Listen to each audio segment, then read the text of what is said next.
Tom P here for JRA Cycles. I'm about to check out the Pivot Cycles Mach 429 trail in the 27.5 plus incarnation. Is that what it is? Did it die and come back to life? Did the 29er die and then come back to life as a 27.5 plus? I think that then would be reincarnated. Iteration? I don't know. I've tried this bike a bunch in the 29 version, and it's great. It's absolutely one of the best do everything, maybe race it occasionally sort of trail bikes right now. It's 130 in the front, 115 in the rear with a DW link suspension.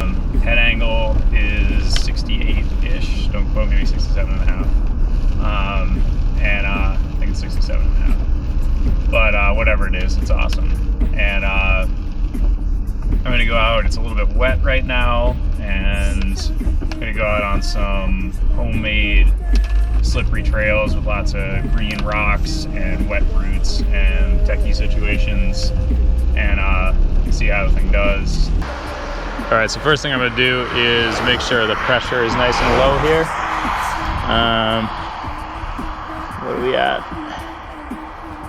I don't know, 15? Sounds good. It's definitely wet and slippery out here. So I'm gonna go yellows, I think is reasonable. So yeah, low teens here. May end up lowering that more later.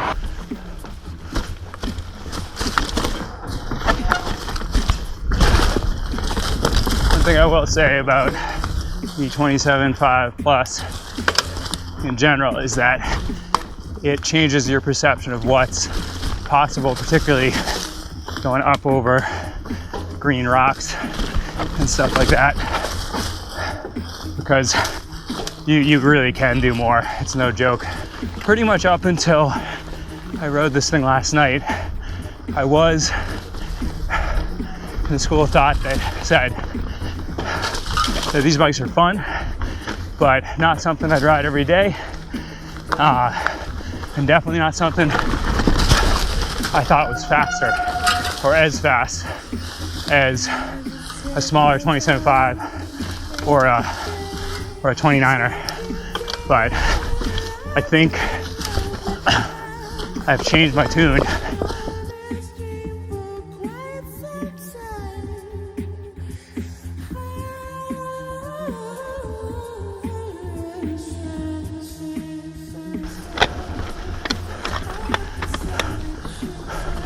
It's really one thing you can't mess with none of these is just the ridiculous traction. I mean, I ride this stuff all the time. The 29er, it works, it's great. But you start to get in sync with these bikes and you start taking way dumber lines, funner lines, because you just get this perception that's slightly different than you'd have on a skinnier tired bike. You really can just go up stuff you might not be able to otherwise. And a case in point there, I'm just rolling over green rocks. I'm gonna try a move I only go on the downhill, or only do on the downhill. I think I can get it on this. It's actually kind of a silly joke how easy that was. Oh my god. Yeah, now it's full on raining, and I would say these trails are severely underridden, to say the least. So the rocks, the green rocks, are like extra green. But this is like what this thing was made for, it seems.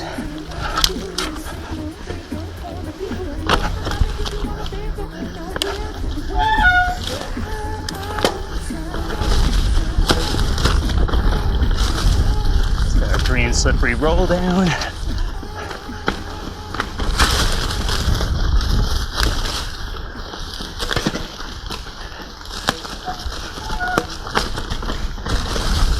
Wow. That's all I gotta say.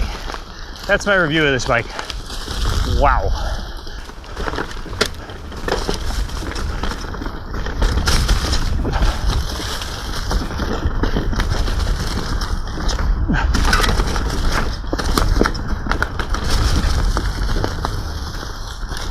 So I'm about to try to ride a super green off camber that I would definitely not try, maybe even on the dry on my 29er.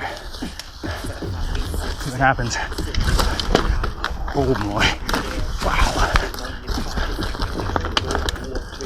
Seriously, I mean, unbelievable. It's crazy. You can ride up and over, no problem. These tires.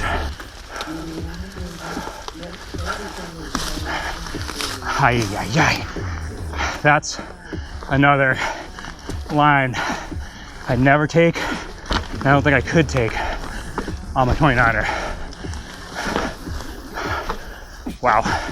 I usually throw down some trials moves on that corner. I just took the steep inside line. Expected to wash out. Did not wash out. These are fresh cut trails, which makes these rocks even slipperier because nobody's ridden off the lichen. Is it lichen up here? I don't even know. The green. Nobody's ridden off the bright green. These things are like neon. These trails are hard dry on the 29, and I don't know if they're possible on when they're wet on the 29, honestly.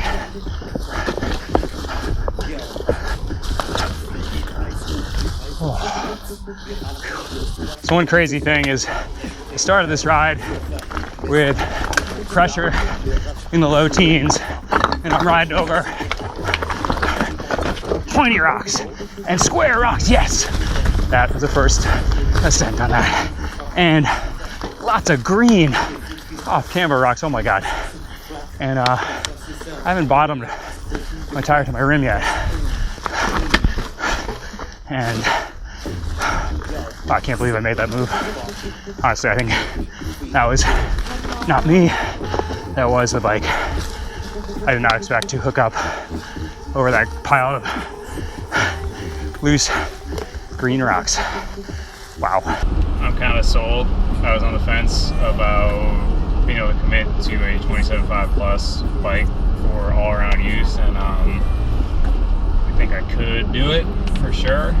When you're actually mountain biking, it is definitely not slower, and it's a lot faster through actually the kind of stuff that I like to ride, just really rocky up down rollers, tough uphill moves and stuff like that. It actually made stuff a lot easier and really fun. It makes you take stupid lines, or it tells you to take stupid lines. But yeah, I think it's an awesome bike, and I think if you try it, you probably will too. All right, see you out there. Thanks.